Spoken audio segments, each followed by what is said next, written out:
Umuwi si Tanggol sa kanilang bahay na halatang pagod at balisa. Agad niyang nilapitan si Marites at buong linaw na sinabi na wala siyang kinalaman sa pagkamatay ng mag-ina ni Santino. Ipinaliwanag niya na ang tanging hinihiling lang niya ay makaharap si Santino upang mailahad ang totoong nangyari. Hinahanap ni Marites si Santino upang iparating ang nais ni Tanggol, ngunit malamig ang naging tugon nito. Para kay Santino, wala nang paliwanag na sapat. Anumang salita ay walang bigat at hinding-hindi niya kayang patawarin ang sinumang may kaugnayan sa sinapit ng kanyang pamilya. Biglang dumating si Punggay kina Tanggol na halatang nagmamadali. Ipinaalam niya na may hinala siyang sinusundan siya ng mga pulis at kailangan nilang kumilos agad. Hindi nagtagal, napatunayang tama ang kutob niya. Nakita siya ni Hector.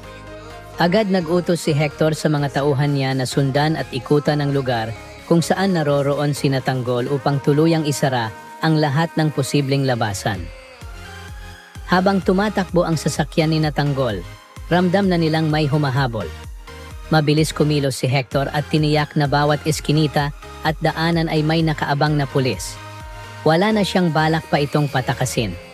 Para kay Hector, sapat na ang gulong idinulot ni Tanggol. Oras na para tuluyan siyang hulihin at ikulong. Pagbaba ni Tanggol, Ramon, at ng iba pa nilang kasama mula sa sasakyan, agad silang naghiwa-hiwalay at tumakbo upang makaiwas. Ngunit hindi pa rin sila nakalayo. Naharang at nasundan pa rin sila ng mga pulis. Hindi umatras si Tanggol.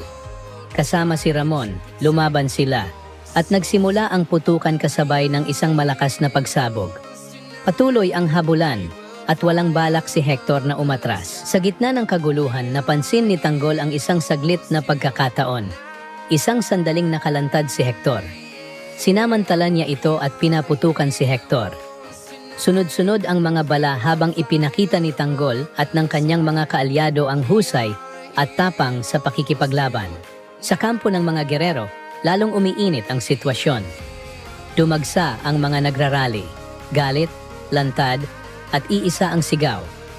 Pababain na ang mga gerero sa pwesto dahil sa sunod-sunod na iskandalo at katiwalian.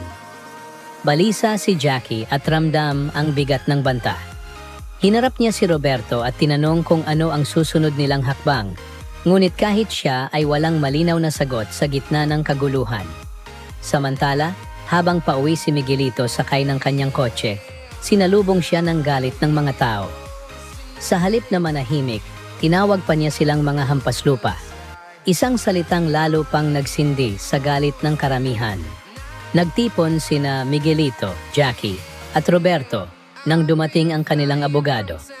Diretso nitong sinabi na mabigat ang kasong isinampa ni Tanggol at may malaking tsansang paboran ng korte ang mga ebidensyang hawak nito.